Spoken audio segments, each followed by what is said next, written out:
Okay, Bismillahirrahmanirrahim. Coming to the next topic, that is analog to digital converters, digital to analog converters and sensors interfacing. तो ये जो आपको दो abbreviation नज़र आ रहे हैं, ADC एंड DAC, तो ये इसी इन्हीं एब्रीवेशन के साथ ही लिटरेचर में ज़्यादा पॉपुलर है। हम पूरा वर्ड यूज़ नहीं कर सकते, लेकिन आपको ये पता होना चाहिए कि ADC और DAC जो हैं ये किन चीज़ों के एब्रीवेशन है। ADC is in fact abbreviation of analog to digital converter and DAC is abbreviation of digital to analog converter. मेरी आवाज़ क्लियर है ना, अभी आ रही है सबको? Yes sir. ठीक है, तो ये जैसे कि नाम से ही ऑब्वियस है, इस चैप्टर के अंदर हम बड़ी इंपॉर्टेंट चीज़ जो वो सीखने जा रहे हैं कि एनालॉग सिग्नल्स को आपने माइक्रो कंट्रोलर के साथ इंटरफेस कैसे करना है और प्रोसेस कैसे करना है। ठीक है, और एनालॉग सिग्नल्स इंटरफेस जो आपके पास आते हैं वो most of the time sensors से आ रहे होते हैं, उनकी आउटपुट होती है। तो सेंसर्स का भी थोड़ा हम इसमें इंट्रोडक्शन देखेंगे। तो ये आप कह लें प्रैक्टिकली इतना इम्पोर्टेंट सेक्शन है ये इस पूरे कोर्स का कि जब आप एक्चुअली माइक्रो कंट्रोलर को रियल टाइम एप्लीकेशन में यूज़ करेंगे, कोई सिस्टम डिज़ाइन कर रहे हैं, तो आप समझें कि it is very difficult to avoid analog to digital converter. यानी अबव 90% एप्लीकेशन में ADC का यूज़ लाजमी आ जाता है। ठीक है, आपको याद होगा पहले लेक्चर के अंदर मैंने काफ़ी ज़्यादा एप्लीकेशन पूछी थी आपसे कि माइक्रो प्रोसेसर कंट्रोलर की क्या एप्लीकेशन हो सकती है। तो उसमें जितनी भी एप्लीकेशन है अबव 90% उसमें ये चीज़ लाजमी यूज़ होती है।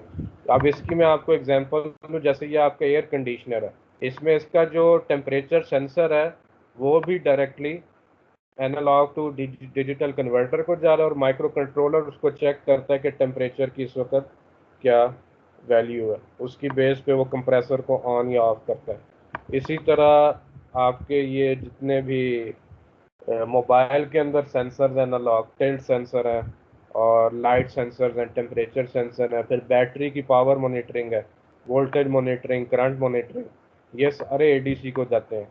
अच्छा, इसमें एक जो एडवांटेज है हमें पिक 18 के अंदर कि इससे पहले जो पुराने माइक्रो कंट्रोलर थे, फॉर एग्जांपल 8051 या पिक 16, इसके अंदर ADC अंदर नहीं था, बिल्ट इन नहीं था चिप के, वो हमें चिप से बाहर एक्सटर्नली एक और चिप लगानी पड़ती थी।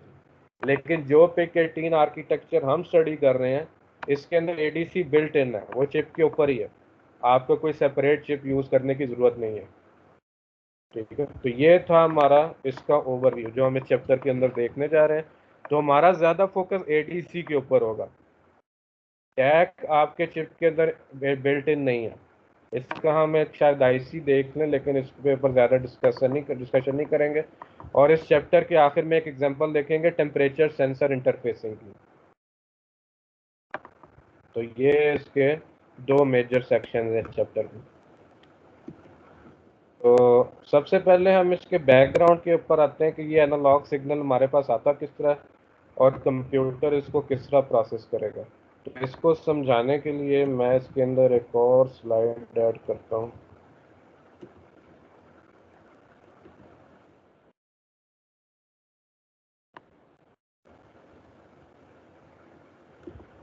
अच्छा, ये कहता है कि sensors and transducers generate continuous signal. अच्छा, सेंसर तो आपको पता है क्या चीज़ होती है, ट्रांसड्यूसर क्या चीज़ होती है। ट्रांसड्यूसर की अगर आप डेफिनेशन देखें ना technical, transducer is a device that convert any form of energy into electrical energy और it converts electrical energy to any other form of energy. For example आपका जो स्पीकर है ये इलेक्ट्रिकल एनर्जी को साउंड एनर्जी में convert कर रहा है। इसी तरह जो आपका माइक्रोफोन है ये आपकी साउंड एनर्जी को इलेक्ट्रिकल में कन्वर्ट कर रहा है। तो ये सारे ट्रांसड्यूसर्स हैं। लेकिन जो सेंसर हैं ये इसकी एक सब क्लास है ट्रांसड्यूसर की। ये किसी भी फिजिकल क्वांटिटी को आपके इलेक्ट्रिकल एनर्जी में कन्वर्ट करते हैं, इलेक्ट्रिकल सिग्नल की फॉर्म में, जिसको आप प्रोसेस करते हैं।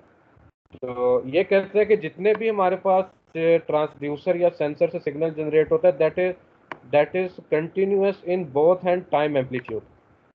ठीक है, फॉर एग्जांपल अगर मैं इसका ग्राफ प्लॉट करूं, ये आपके पास एक्सिस है, यहाँ पे टाइम है, and the signal is the voltage that is the output of a sensor. It is it is a function of time. ठीक है, ये आपका एम्पलीट्यूड स्केल है वाई एक्सिस पे, वर्टिकल एक्सिस पे, और हॉरिजेंटल एक्सिस के ऊपर आपका टाइम स्केल है। ठीक है, तो ये कंटिन्यूअस सिग्नल है। ठीक है, लेकिन कहता है कि computers process only digital numbers, the process for this conversion is known as data acquisition. ठीक है, तो ये जो सिग्नल है आपका, it is continuous in both time and voltage domain, amplitude domain. इसको आप कंप्यूटर के साथ प्रोसेस करने के लिए किस तरह की इसके साथ सिग्नल कंडीशनिंग करेंगे? इस सिग्नल के साथ क्या करेंगे? किसी भी सेंसर से आपके पास ये सिग्नल आ रहा है, जब इस माइक्रो कंट्रोलर ने इसको प्रोसेस करना है तो आप इसको किस तरह कन्वर्ट करेंगे? हाँ जी, तो इसकी सैम्पलिंग करनी पड़ेगी फिर। हाँ जी, ये पहला स्टेप है, इसकी आप सैम्पलिंग करेंगे। ठीक है, अब सैम्पलिंग जो है ना वो होती है टाइम एक्सिस के ऊपर। आप इस तरह इसके सैंपल उठाना शुरू कर देते हैं रेगुलर इंटरवल्स पे। इस प्रोसेस को कहते हैं सैम्पलिंग। सैम्पलिंग करने के बाद क्या होगा, आपका ये जो है ना डेल्टा टी, ये जो दो इंटरवल्स के दरमियान टाइम है, इसको आप डेल्टा टी कह लें, this is your sampling period. और इसका जो इनवर्स है उसको कहते हैं सैम्पलिंग फ्रीक्वेंसी। ठीक है, तो आपने अपने टाइम डोमेन, टाइम एक्सिस को तो डिस्क्रीटाइज कर लिया, लेकिन अभी भी प्रॉब्लम क्या है कि एम्पलीट्यूड एक्सिस पे सिग्नल आपका अभी भी कॉन्टीन्यूअस है। फॉर एग्जांपल ये जो वैल्यू है ये हो सकता है 1.12 वोल्ट, कोई कंटिन्यूअस वैल्यू हो।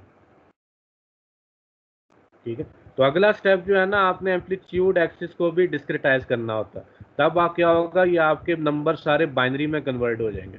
तो इस प्रोसेस को कहते हैं data acquisition and analog to digital conversion, जो इसने लिखा हो। ठीक है, तो इसमें आपको प्रॉब्लम क्लियर हो गया होगा कि आपका जो कंटिन्यूअस सिग्नल है आपने उसको दोनों एक्सिस के ऊपर डिस्क्रिटाइज करना है। टाइम डोमेन में डिस्क्रिटाइज करेंगे, इसको कहते हैं सैम्पलिंग, और एम्पलीट्यूड एक्सिस पे आप इसको डिस्क्रिटाइज करेंगे, इसको कहते हैं क्वांटाइजेशन। और जो टाइम एक्सिस के पैरामीटर्स हैं, इसको मेजर करने के लिए आप जो टर्म यूज करते हैं उसको कहते हैं सैम्पलिंग फ्रीक्वेंसी या सैम्पलिंग टाइम, वो जो डेल्टा टी से शो की है। और जो एम्पलीट्यूड एक्सिस है, इसके आप इसको डिफाइन करने के लिए यूज करते हैं जो टर्म, उसको कहते हैं रेजोल्यूशन। यानी आपने सिग्नल को कितनी रेजोल्यूशन के साथ क्वांटाइज किया। ये अभी हम आगे जाके देखने लगे हैं रेजोल्यूशन क्या होती है। अच्छा, मजीद आगे चलते हैं। सेंसर की टाइप्स जो हैं वो इंट्रोड्यूस की हैं इसने। कहता है सेंसर जो आपके इन कैटेगरीज में हो सकते हैं, टेम्परेचर सेंसर्स हैं, लाइट सेंसर्स हैं, प्रेशर सेंसर्स हैं, battery voltage monitoring, current sensors and tilt sensors. तो ये जितने भी सेंसर्स हैं ये आपको एनालॉग आउटपुट देते हैं, और माइक्रो कंट्रोलर ने जब इनको प्रोसेस करना है तो इससे पहले इनको आपको डिजिटल में कन्वर्ट करना पड़ेगा। इसके बाद हम आते हैं सिग्नल कंडीशनिंग के ऊपर। ये बड़ा एक इम्पॉर्टेंट स्टेप है। माइक्रो कंट्रोलर को सिग्नल देने से पहले आपको उसकी कंडीशनिंग करनी पड़ती है। ठीक है, और सिग्नल कंडीशनिंग के जो ये डिफरेंट टाइप्स हैं वो इधर मेंशन की हुई हैं। सबसे पहले कहते हैं नॉइज फिल्टरिंग। अगर आपके सिग्नल के अंदर कोई नॉइज आ रही है एनालॉग सिग्नल में, तो उसको आपको फिल्टर करना पड़ेगा। और ये सारे सर्किट आपने पहले पढ़े हुए हैं। कोई बता सकता है कि नॉइज फिल्टरिंग के लिए आप किस तरह का सर्किट यूज करेंगे?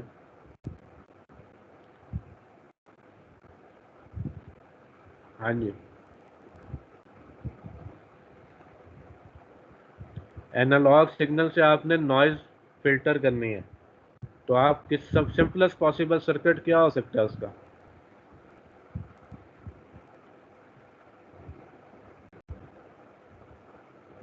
कहीं तो पढ़ा होगा। ये सर्किट आपने कभी देखा?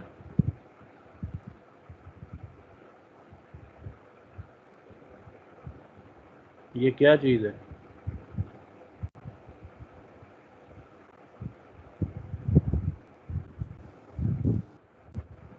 सर कपलिंग कैपेसिटी ये आपका फर्स्ट ऑर्डर फिल्टर है, आरसी फिल्टर। ये नॉइस फिल्टर करता है। आपने नेटवर्क एनालिसिस का कोर्स नहीं पढ़ा अभी तक? सर पढ़ा है। आपने इसका फ्रीक्वेंसी रिस्पांस फाइंड किया था इस सर्किट का? Yes sir.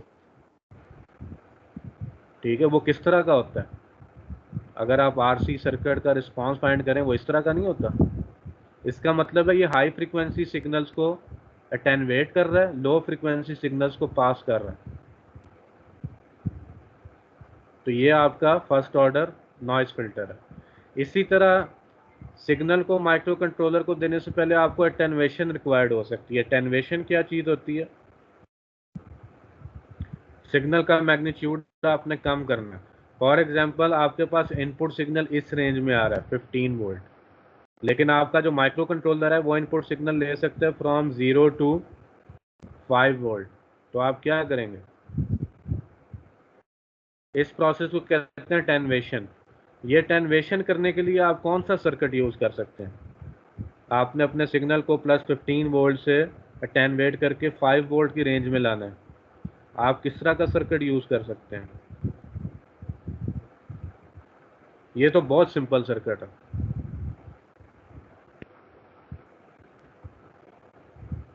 एनीवन?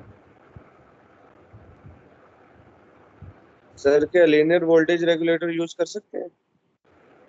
नहीं, अटेन्यूएशन हमने करनी है, एक ज़्यादा मैग्नीट्यूड के सिग्नल को हमने कम मैग्नीट्यूड के सिग्नल में कन्वर्ट करना है। बड़ा सादा सा सोल्यूशन है इसका। सर डायरेक्ट रेजिस्टेंस यूज करके। हाँ, डायरेक्ट रजिस्टर। उस सर्किट को आप क्या कहते हैं सर्किट्स के अंदर?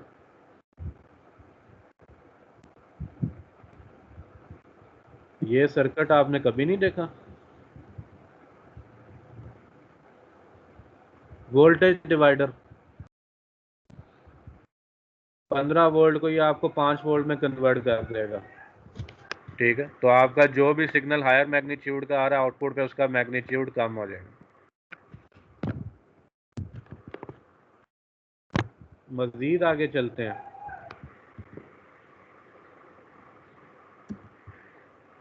आगे एक और स्टेप आपको रिक्वायर्ड हो सकता है कि अगर आपके सिग्नल का एम्पलीट्यूड बहुत कम है, सिग्नल बहुत वीक आ रहा है, इसकी एग्जांपल माइक्रोफोन है, उसकी जो आउटपुट है it is in order of some millivolts, तब आप क्या करेंगे?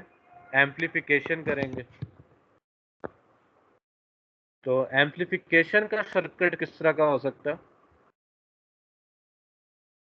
सर कोई भी ट्रांजिस्टर यूज कर लेंगे तो जो हमारे पास सिग्नल होगा हम उसकी बेस पे दे देंगे और कलेक्टर और एमिटर से हम जो है वो आउटपुट ले लेंगे। हाँ जी, गुड। तो एम्पलीफिकेशन के लिए आप एक तो ट्रांजिस्टर का एम्पलीफायर यूज़ कर सकते हैं, कॉमन एमीटर कॉन्फ़िगरेशन यूज़ कर लें। दूसरा तरीका ऑपरेशनल एम्पलीफायर यूज़ कर लें, ये काफ़ी पॉपुलर है, वो आपने यूज़ किए होंगे। उससे आप जो मर्जी गेन दे दें सिग्नल को। ठीक है, तो सिग्नल आपका एम्पलीफाई हो जाएगा। इसके अलावा आपको कंडीशनिंग में यूज़ करना पड़ सकता है बाइसिंग। बाइसिंग क्या चीज़ होती है? ये आपने डायोड्स में पढ़ी होगी। बाइसिंग होती है कि आपके पास फॉर एग्जांपल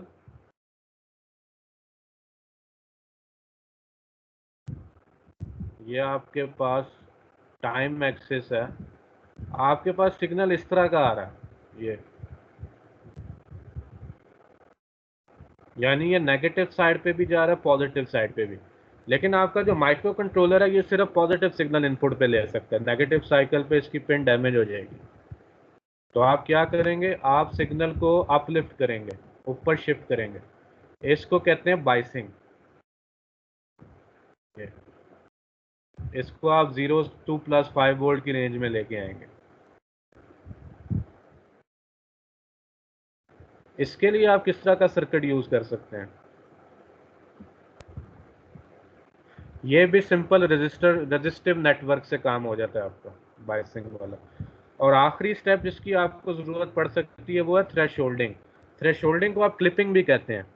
क्लिपिंग की ज़रूरत तो आपको क्यों पड़ सकती है और इसका सर्किट क्या होगा? सर क्लिपिंग थ्रेशोल्डिंग, का सर हाँ डायोड जी, लगा।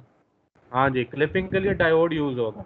और ये थ्रेशोल्डिंग का मतलब है कि सिग्नल को आपको पता है उसकी नॉर्मल वोल्टेज रेंज 0 to 5 है, लेकिन अगर किसी वजह से, किसी सर्ज की वजह से ये इससे ज़्यादा हो जाए जिससे पिन डैमेज हो सकती है, तो आप उसको डायोड के थ्रू क्लिप करेंगे। थ्रेशोल्डिंग के लिए आप जीनर डायोड यूज़ करते हैं। तो ये सारे सिग्नल कंडीशनिंग के स्टेप्स हैं जो इधर डायग्राम में भी इसने राइट साइड पे शो किए हुए हैं। कहते हैं कि एनालॉग डोमेन में ये आपका सेंसर कोई कनेक्टेड है, ठीक है, इधर से आप फिजिकल क्वांटिटी मेजर करते हैं, जो ट्रांसड्यूसर है वो इसको इलेक्ट्रिकल सिग्नल में कन्वर्ट कर रहा है, फिर आप सिग्नल कंडीशनिंग कर रहे हैं जिनमें ये इनमें से कोई एक स्टेप हो सकते हैं या सारे हो सकते हैं, फिर एनालॉग टू डिजिटल कन्वर्टर है और ये माइक्रो कंट्रोलर के अंदर ही इंक्लूडेड है। बाज़ औक़ात ये बाहर कनेक्ट करना पड़ता है अगर कंट्रोलर के अंदर ना हो। अच्छा, ये एक प्रैक्टिकल सर्किट की एग्जांपल है जिसके अंदर हमने डिफरेंट सेंसर्स को माइक्रो कंट्रोलर के साथ इंटरफेस किया है। ये डायग्राम मैंने ली है, नीचे इसका रेफरेंस भी दिया हुआ है। ये जो है ना आपकी गाड़ी के अंदर इलेक्ट्रॉनिक फ्यूल इंजेक्शन का सर्किट होता है, इंजन कंट्रोल यूनिट, ठीक है, ये उसकी सेंसर इंटरफेसिंग है। तो इसने लेफ्ट साइड पे सेंसर से इनपुट ली हुई है। फॉर एग्जांपल ये थ्रॉटल पोजीशन सेंसर है, ये कूलेंट टेम्परेचर सेंसर है, ये मैनीफोल्ड एयर टेम्परेचर सेंसर है, ठीक है। इसके बाद ये इनकी सिग्नल कंडीशनिंग कर रहा है। ये जो आपको बता रहा है ना, सबसे पहले नॉइज फिल्टरिंग हो रही है, इसने सेकंड ऑर्डर सर्किट यूज किया, ये एक और कैपेसिटर लगाया, उसके बाद ये थ्रेशोल्डिंग कर रहा है जीनर डायोड से, और यहाँ पे आपका सिग्नल माइक्रो कंट्रोलर को चले जाता है। इसी तरह बाकी सेंसर्स की इंटरफेसिंग है।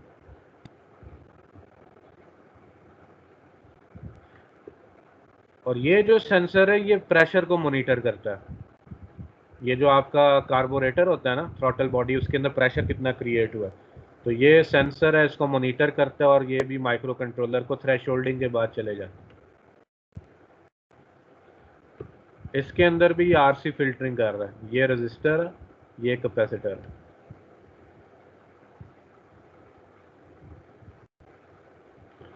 यहाँ पे battery monitoring, battery voltage monitoring circuit है। कार की बैटरी की आप वोल्टेज मॉनिटर कर रहे हैं, ये भी माइक्रो कंट्रोलर के एडीसी से कनेक्टेड है। और ये देखें ये सर्किट क्या काम कर रहा है, बैटरी वोल्टेज कितने होते हैं गाड़ी के, 12 वोल्ट। माइक्रो कंट्रोलर को किस रेंज में सिग्नल जाना है, +5 वोल्ट।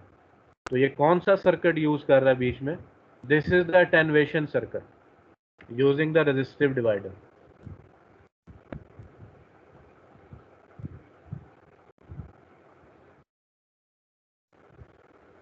अच्छा, ये तो बैकग्राउंड कंप्लीट किया अभी हमने एनालॉग टू डिजिटल कन्वर्टर्स का। आगे हम आते हैं इसके कुछ करेक्टरिस्टिक्स के ऊपर कि एडीसी के आप करेक्टरिस्टिक्स किस तरह डिफाइन करते हैं।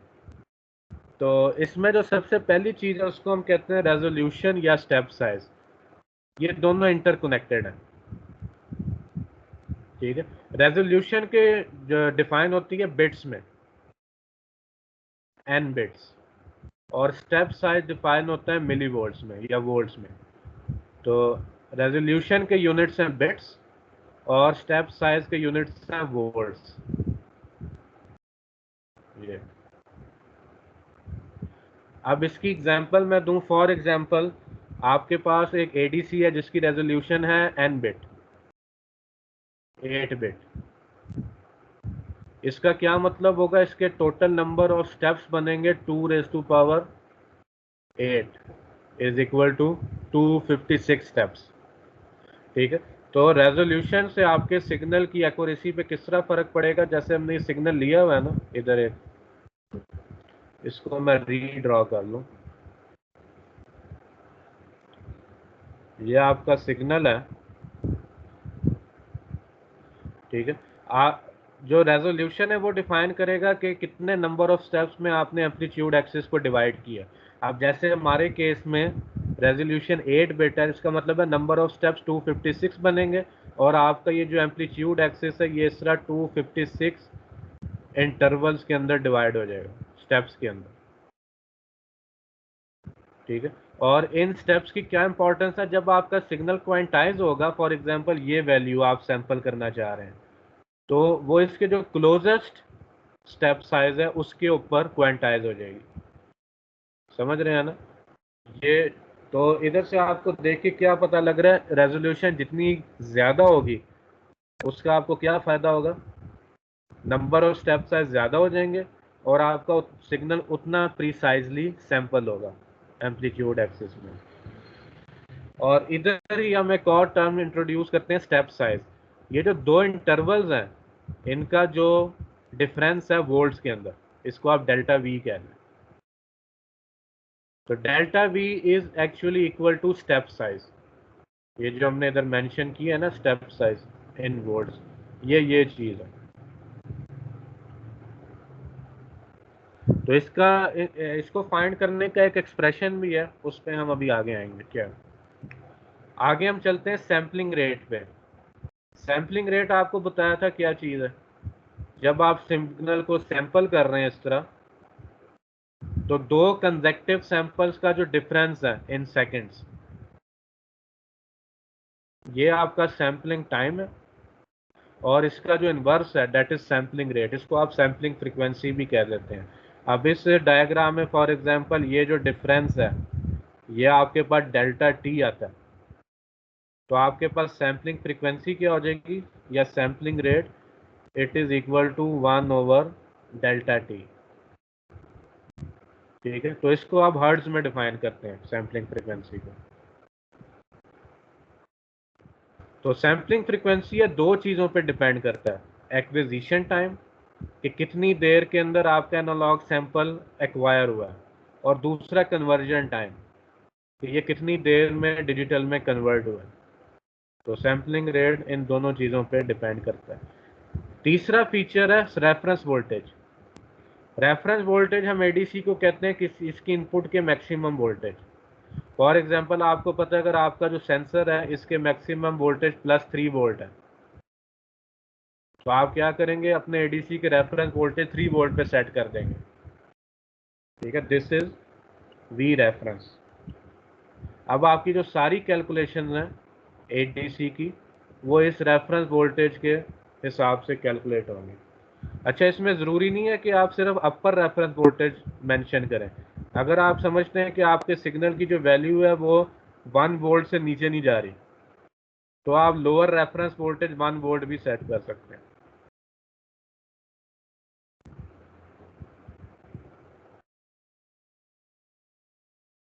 इसके बाद हम आते हैं एक और फीचर पे, जो आपके एडीसीज हैं दो तरह के अवेलेबल हैं, पैरेलल एंड सीरियल। तो अगर तो ये आउटपुट पैरेलल बिट्स की फॉर्म में दे रहे हैं then it is a parallel ADC. If they are giving output serially then it is a serial ADC. हमने पिक 18 में जो एडीसी यूज़ करना है वो पैरेलल एडीसी है। उसके बाद एडीसी का एक और फीचर आता है, इसको कहते हैं नंबर ऑफ इनपुट चैनल्स। ठीक है, तो एडीसी के साथ आप जितने एनालॉग सिग्नल इंटरफेस कर सकते हैं वो इस चैनल्स के नंबर से डिफाइंड होता है। इसको हम आगे डिटेल के अंदर देखेंगे। तो ये एडीसी के बेसिक फीचर्स है जो मैंने सारे एक्सप्लेन किए हैं। इसमें कोई सवाल है किसी का? Any question?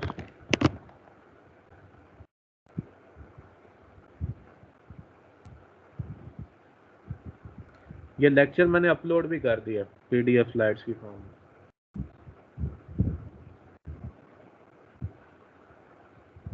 Sir input channel का एक बार फिर बता दें।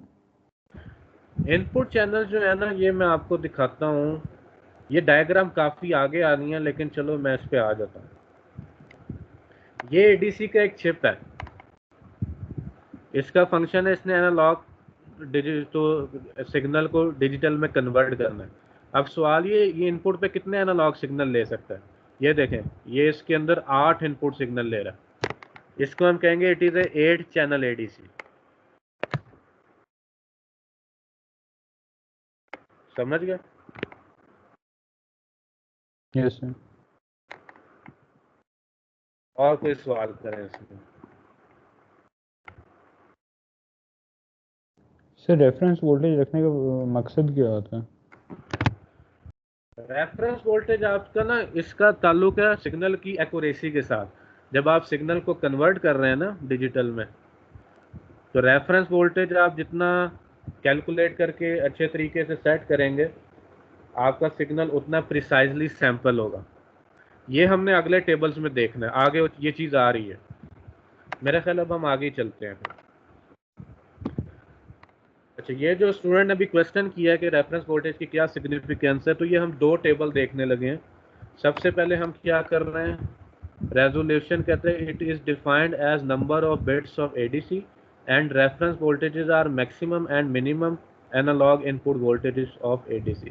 तो ये टेबल 13.1 है, जिसके अंदर हमने रेफरेंस वोल्टेज 5 वोल्ट पे फिक्स कर दिए, और हम देख रहे हैं कि रेजोल्यूशन का स्टेप साइज पे क्या फ़र्क पड़ता है।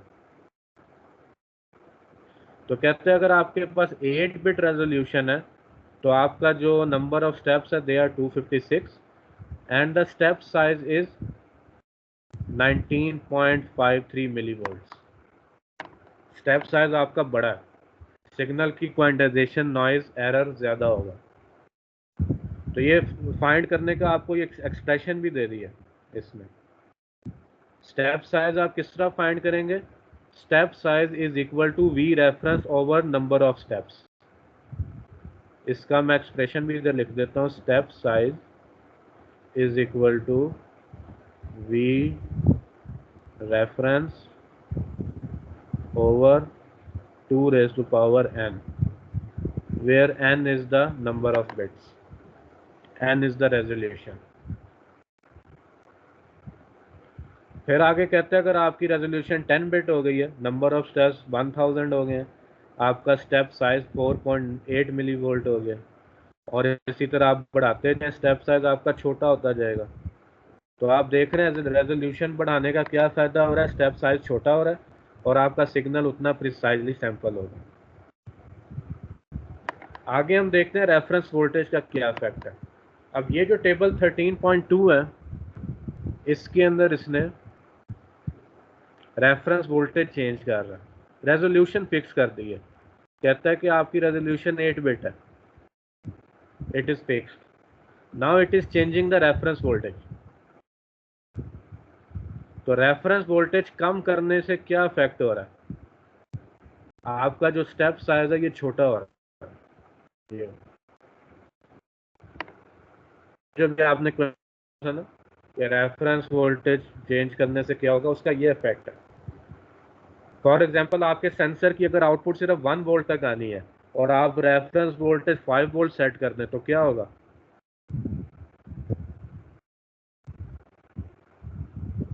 हाँ जी, तो सर वो एक्स्ट्रा सैंपल्स इकट्ठे करेगा और नॉइज भी बीच में कैप्चर कर लेगा। हाँ जी, इसको कहते हैं क्वांटाइजेशन नॉइज।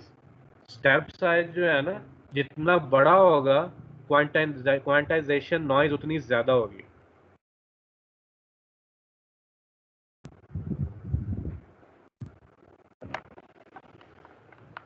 ठीक हो गया, तो मज़ीद आगे चलते हैं।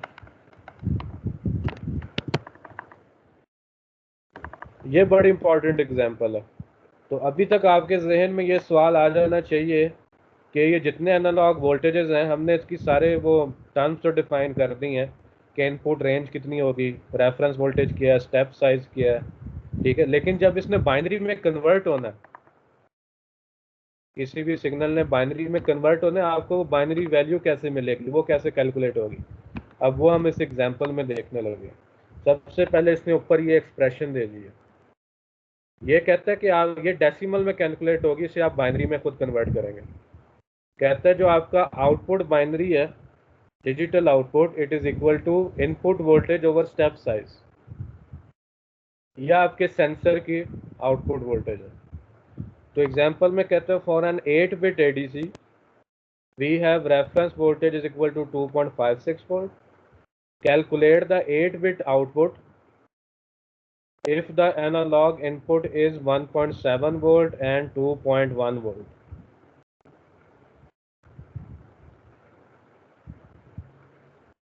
आगे इसका सोल्यूशन है, आपने सिंपल ये एक्सप्रेशन अप्लाई करना। स्टेप साइज की कैलकुलेशन हम पीछे देख चुके हैं, उसका एक्सप्रेशन मैंने लिखा था। इस केस में स्टेप साइज आपका क्या बन रहा है, 10 मिली वोल्ट्स। और अगर आपके इनपुट पे 1.7 वोल्ट्स आ रहे हैं, ठीक है, तो आउटपुट बाइनरी वैल्यू क्या होगी? It is 170 in decimal and this is the value in binary. इसी तरह आप ये कैलकुलेशन 2.1 वोल्ट के लिए भी कर सकते हैं।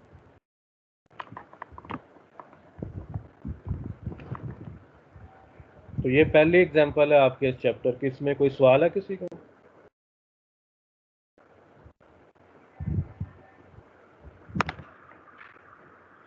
Any questions?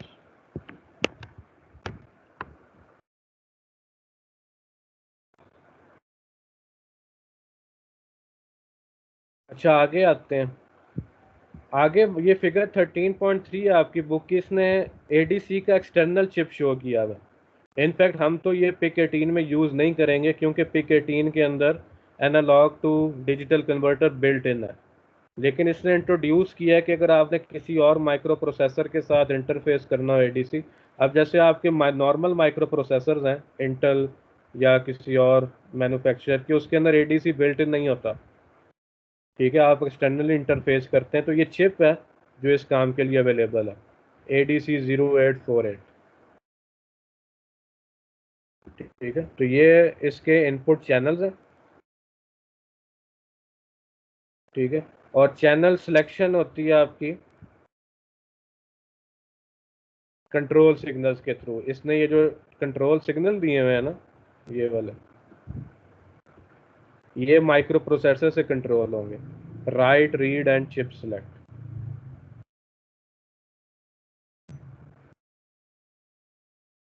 और ये जो आपका डाटा माइक्रो प्रोसेसर को जा रहा है, डिजिटल में कन्वर्ट होके, ये इसके पावर सिग्नल है।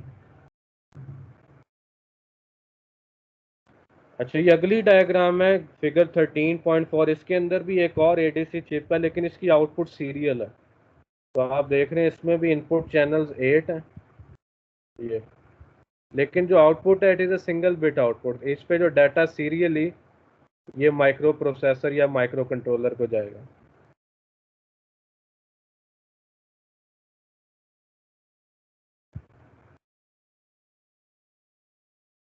आगे हम फोकस करने लगे पिक 18 के एडीसी के ऊपर।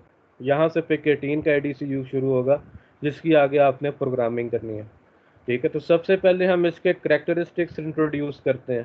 कहते हैं it is A 10 bit ADC. अभी तक आप जो पूरा चिप पढ़ रहे हैं पिक 18F458, इसके अंदर 10 बिट एडीसी इंक्लूडेड है।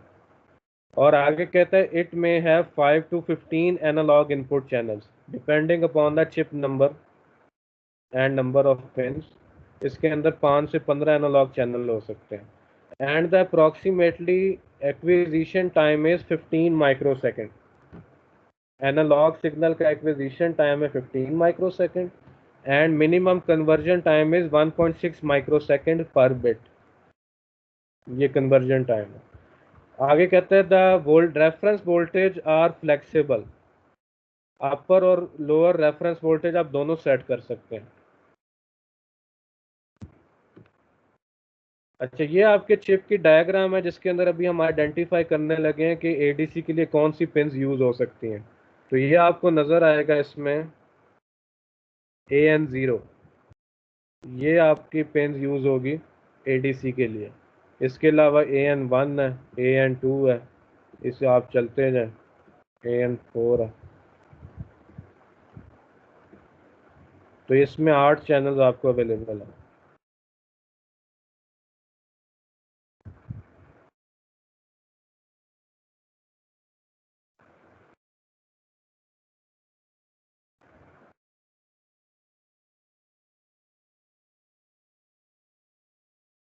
मज़ीद आगे चलते हैं। ये फिगर 17.2 है, ये डाटा शीट से ली है। इसके अंदर हमने एडीसी का जो पिन है इसका ज़रा ब्लॉक डायग्राम और इसके फंक्शन को समझना है। तो ये अगर आप डायग्राम को गौर से देखें, इसमें हमने लेफ्ट साइड से देखना शुरू करना है। ये आपके माइक्रो कंट्रोलर की पिन है ANX। यहाँ से माइक्रो कंट्रोलर के अंदर का सर्किट शुरू हो जाता है। तो आपका जो सिग्नल है यहाँ से आ रहा है, ये सेंसर को उसने मॉडल कर लिया है using the Thevenin equivalent. RS is the Thevenin resistance of the transducer और सेंसर, और वी इन जो है इसके एम्पलीट्यूड वोल्टेज है। ठीक है, तो जब आपका ये सिग्नल इधर पिन के अंदर एंटर होगा, सबसे पहले ये पिन की कैपेसिटेंस है 5 पिकोफैरड, उसके बाद ये 2 प्रोटेक्शन डायोड्स हैं। ठीक है, अगर आपकी जो वोल्टेज है किसी वजह से नेगेटिव हो जाते हैं तो ये प्रोटेक्शन डायोड जो है पिन को प्रोटेक्ट करेंगे। आगे लीकेज करंट है, तो ये वो करंट है जो सिग्नल से ड्रॉ होगी, it is fix to 500 nano ampere. और ये जो सर्किट है यहाँ से हमारा काम शुरू होता है, ये सैम्पलिंग सर्किट है सिग्नल का। तो इसका सैम्पलिंग का प्रोसीजर क्या होगा, इसको ज़रा गौर से सुने कि जब आपने एनालॉग सिग्नल को सैंपल करना है तो क्या होगा, ये जो आपको स्विच नज़र आ रहा है SS सैम्पलिंग स्विच, ये क्लोज पोजीशन में आ जाएगा इधर। तो क्या होगा, आपका ये जो कैपेसिटर है ये चार्ज होना शुरू होगा इस रेजिस्टर के थ्रू। तो आपकी जो पीछे से एनालॉग वैल्यू है, ये थोड़ी देर के अंदर उस एनालॉग वैल्यू को कैपेसिटर उस वैल्यू तक चार्ज हो जाएगा। अगला स्टेप क्या है कि आपने इस वैल्यू को डिजिटल में कन्वर्ट करना है। तो क्या होगा कि डिजिटल में कन्वर्जन स्टार्ट करने से पहले आप इस स्विच को ओपन कर देंगे, यानी कैपेसिटर को डिस्कनेक्ट कर दिया आपने, ताकि सिग्नल की जो वैल्यू है पीछे से आ रही है अब वो इसको डिस्टर्ब ना करे। तो इस प्रोसेस को कहते हैं सैंपल एंड होल्ड सर्किट। आपने जो सैंपल डिजिटल में कन्वर्ट करना था, कैपेसिटर ने उसको होल्ड कर लिया अपने ऊपर, और कन्वर्जन से पहले कैपेसिटर अब इनपुट से डिस्कनेक्ट हो जाएगा। ठीक है, और इसके बाद कन्वर्जन का प्रोसेस स्टार्ट होगा। यहाँ से आपका एनालॉग टू डिजिटल कन्वर्टर इसको डिजिटल वैल्यू में कन्वर्ट करेगा, जो कि आपके केस में 10 बिट है। ठीक हो गया, तो इसमें कोई क्वेश्चन किसी का? सर अगर हम ये कैपेसिटर में वैल्यू स्टोर कर रहे हैं तो फिर इसका मतलब है कि कैपेसिटर की वैल्यू काफी कम होनी चाहिए कि हमारे पास इमीडिएट वो आना चाहिए इनपुट डाटा। हाँ जी, तो ये आपने बड़ा अच्छा पॉइंट ऑब्जर्व किया। कैपेसिटर आपका छोटा सा है 120 पिकोफैरड। ठीक कैपेसिटर हो जितना गया। बड़ा होगा ना, आपका सैम्पलिंग टाइम उतना ज़्यादा हो जाएगा, और आपका फ्रीक्वेंसी सैम्पलिंग की कम होती जाएगी। लेकिन इसमें मैं फिर रिपीट कर रहा हूँ, जो पॉइंट आपने नोट करना है कि ये जो सैंपल एंड होल्ड और कन्वर्जन प्रोसेस है ना, इसके 2 मेजर स्टेप हैं। सबसे पहले आपने सिग्नल को सैंपल करना है, और स्विच क्लोज होगा, कैपेसिटर चार्ज होगा। उसके बाद सिग्नल की कन्वर्जन स्टार्ट होनी है, उसके लिए आपने कैपेसिटर को डिस्कनेक्ट करना है स्विच को ओपन करके, और ये स्विच कंट्रोल होगा प्रोग्रामिंग के थ्रू। एडीसी के कंट्रोल रजिस्टर में एक बिट है जो इस स्विच को ओपन या क्लोज करेगी।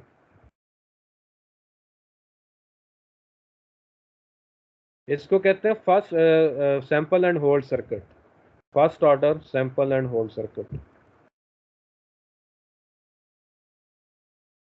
और कोई सवाल है इसमें किसी का?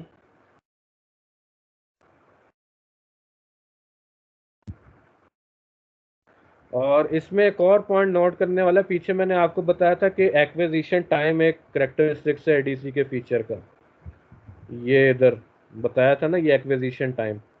तो ये एक्विजिशन टाइम हम डिफाइन कर चुके हैं। एक्विजिशन टाइम क्या चीज़ है, जितनी देर के अंदर आपका कैपेसिटर सिग्नल की वैल्यू पे चार्ज होगा। ठीक है, तो जितनी देर में आपका कैपेसिटर सिग्नल की वैल्यू पे चार्ज होगा, ये एक्विजिशन टाइम है, और जितनी देर में सिग्नल डिजिटल में कन्वर्ट होगा, ये कन्वर्जन टाइम है। और आपका जो सैम्पलिंग टाइम है, इन दोनों चीज़ों का कम्बिनेशन है, acquisition time and conversion time.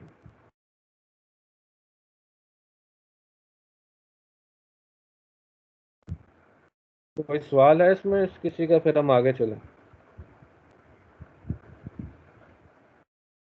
अच्छा, ये आगे फिगर 17.1 है डाटा शीट की, ये आपकी बुक में भी दी हुई है लेकिन बुक में क्लियर नहीं है, इसलिए मैं डाटा शीट से लेके आया हूँ।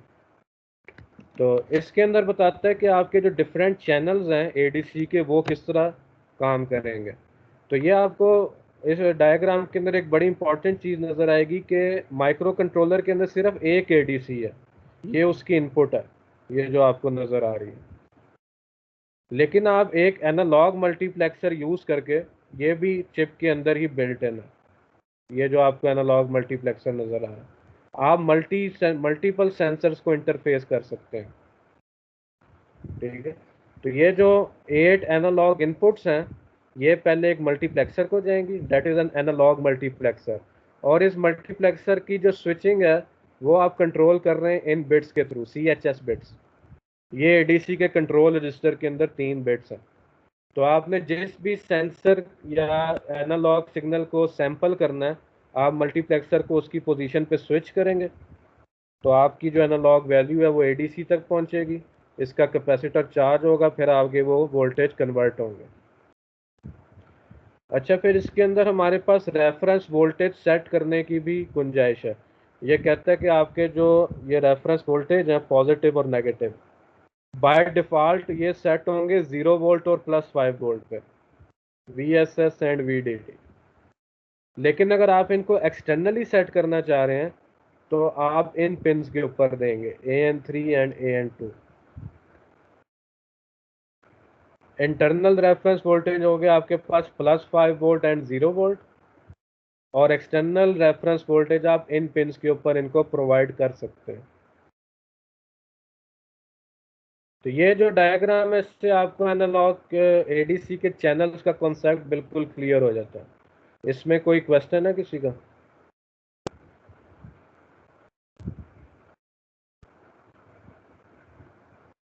Any questions? सर जो एडीसी का आउटपुट होता है सर, वो हम किस तरह फिर आगे कहीं देते हैं अगर हमने सर इसको यूज़ करना है? वो SFR के रजिस्टर्स में चले जाती है। ये जो 10 बिट वैल्यू कन्वर्ट हो रही है ना, ये किधर गया, ये वाली, ये पिक 18 के SFR रजिस्टर में चले जाएगी। अभी आगे हमने ये रजिस्टर ही देखने हैं, आगे आने वाले, बल्कि आ गए। ये जो आपने अभी सवाल किया ना कि वैल्यू कन्वर्ट होकर कहाँ पे जाएगी, वो इन 2 रजिस्टर्स में जाएगी। ये हमने 2 रजिस्टर क्यों यूज़ किए? ADR ESH, ADR ESL। Sir वो क्योंकि 10 बिट रिजल्ट है। हाँ जी, 10 बिट वैल्यू है, तो 2 बिट्स एक रजिस्टर में जाएंगे, 8 बिट्स एक रजिस्टर में जाएंगे। और ये जो बाकी 2 रजिस्टर हैं ये कॉन्फ़िगरेशन रजिस्टर हैं, इनकी डिटेल अभी हमने आगे देखनी है।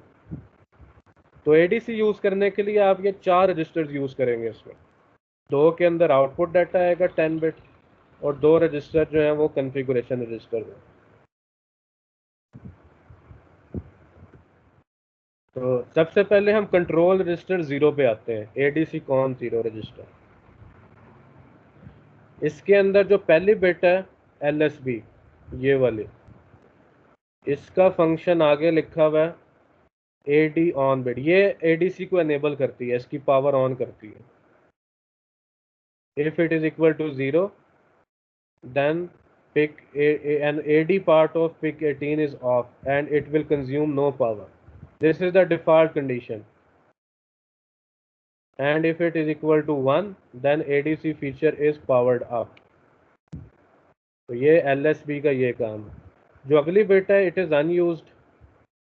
इसके बाद जो गो डन बिट है ये वाली, इसका क्या फंक्शन है, ये इसने इधर लिखा हुआ है।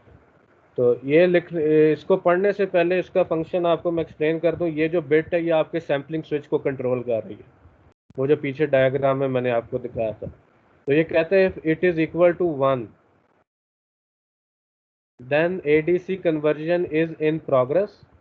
This is used as start conversion, which means after the conversion is complete it will go low automatically to indicate the end of conversion। ठीक है, तो जब कन्वर्जन स्टार्ट होनी है ना, सैम्पलिंग हो चुकी है, जब ये 0 होगा तब सैम्पलिंग हो रही है, और जब ये 1 होगा तब कन्वर्जन स्टार्ट कर रहे हैं आप, और जब कन्वर्जन कंप्लीट हो जाएगी तो ये बिट ऑटोमेटिकली 0 हो जाएगी। उसके बाद हम आते हैं CHS बिट्स के ऊपर। ये चैनल सिलेक्शन बिट्स हैं जो मैंने आपको पीछे दिखाई थी। तो जो चैनल आपने सेलेक्ट करना है वो इस टेबल के अंदर दिया हुआ। उसके पीछे इसका जो क्लॉक रेट सेट करना है ADCS0, ये 3 बिट्स हैं। 2 बिट्स इस रजिस्टर में है, 1 बिट अगले रजिस्टर में है। ये है इनका फंक्शन, हम एग्जांपल के अंदर देखेंगे कि ये किस तरह सेट करना है। इसके बाद हम आते हैं ADC कंट्रोल रजिस्टर 1 पे। तो इसके अंदर जो पहली बिट है MSB से स्टार्ट करते हैं, ये वाला।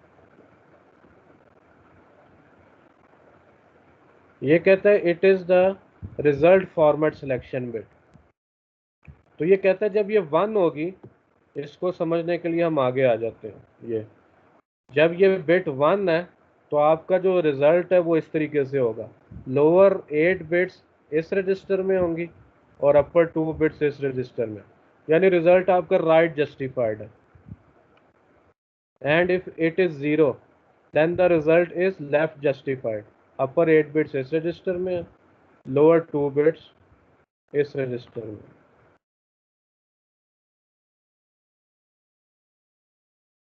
उसके बाद हम आते हैं इन 4 बिट्स के ऊपर, PCFG।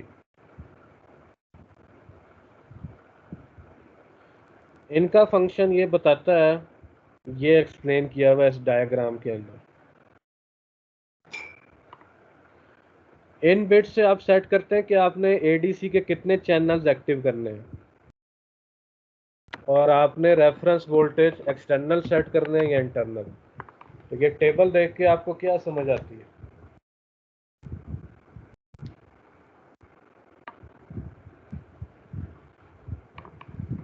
हाँ जी,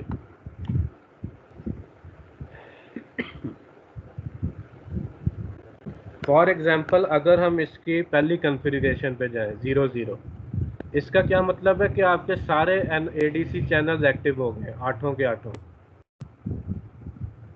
और जो रेफरेंस वोल्टेज है वो आप इंटरनल यूज़ कर रहे हैं, +5 volt VDD and 0 volt that is VSS। इसी तरह कोई और कॉन्फ़िगरेशन उठा लेते हैं, फॉर एग्जांपल दिस वन। इसके अंदर आप क्या कर रहे हैं कि ये वाली पिन्स नॉर्मल डिजिटल पिन्स हैं, सिर्फ 2 पिन्स आप यूज़ कर रहे हैं ADC चैनल्स के लिए, और जो रेफरेंस वोल्टेज है वो आपके एक्सटर्नल आ रहे हैं।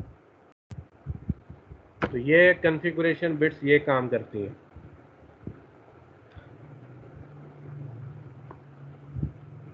अच्छा, आगे एक एग्जांपल आ रही है जिसके अंदर हम इन कॉन्फ़िगरेशन बिट्स को सेट करेंगे। कहते हैं for a PIC 18 base system we have reference voltage is equal to 2.56 volts.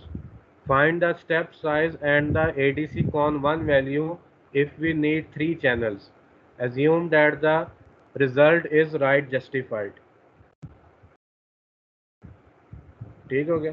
तो सबसे पहले आपने स्टेप साइज फाइंड करना है, उसकी एक्सप्रेशन मैंने आपको बता दी थी। रेफरेंस वोल्टेज को आप टोटल नंबर ऑफ स्टेप से डिवाइड कर लें, वो इसने इधर कर दिया और आंसर आया 2.5 मिलीवोल्ट्स। उसके बाद कहता है कि आपने सिर्फ 3 चैनल यूज़ करने हैं, 3 एनालॉग इनपुट चैनल्स, और रेफरेंस वोल्टेज आपने एक्सटर्नल देने हैं 2.56 वोल्ट्स। अब इसके लिए आप कौन सी बिट्स चूज़ करेंगे इस टेबल में से? टेबल आपके सामने है।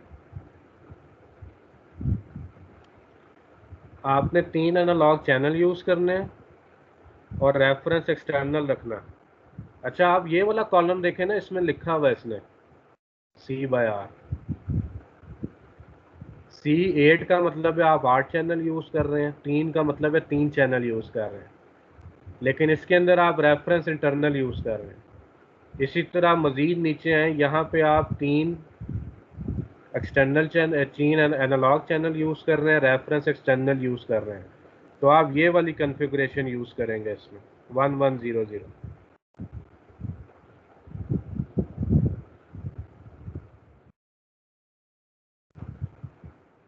इसने 0011 यूज़ किया, ये वाले। हाँ, ये ठीक कर रहा है। ये देखें, इसके अंदर 3 चैनल्स हैं हमारे पास, A अच्छा नहीं, ये चार नहीं, ये 4 चैनल बन जाते हैं।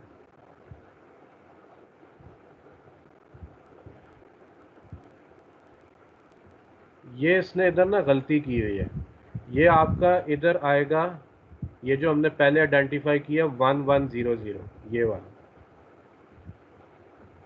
Excuse me sir. हाँ जी। सर हमारी नेक्स्ट क्लास स्टार्ट हो गई है सर, काइंडली अगर आप अटेंडेंस पहले ले लें। अच्छा टाइम हो गया, आज जी टाइम का पता ही नहीं लगा। तो चले ठीक है, मैं सबकी अटेंडेंस लगा देता हूँ आज। Okay sir. Okay.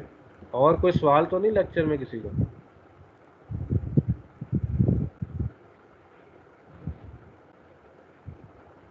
Any questions?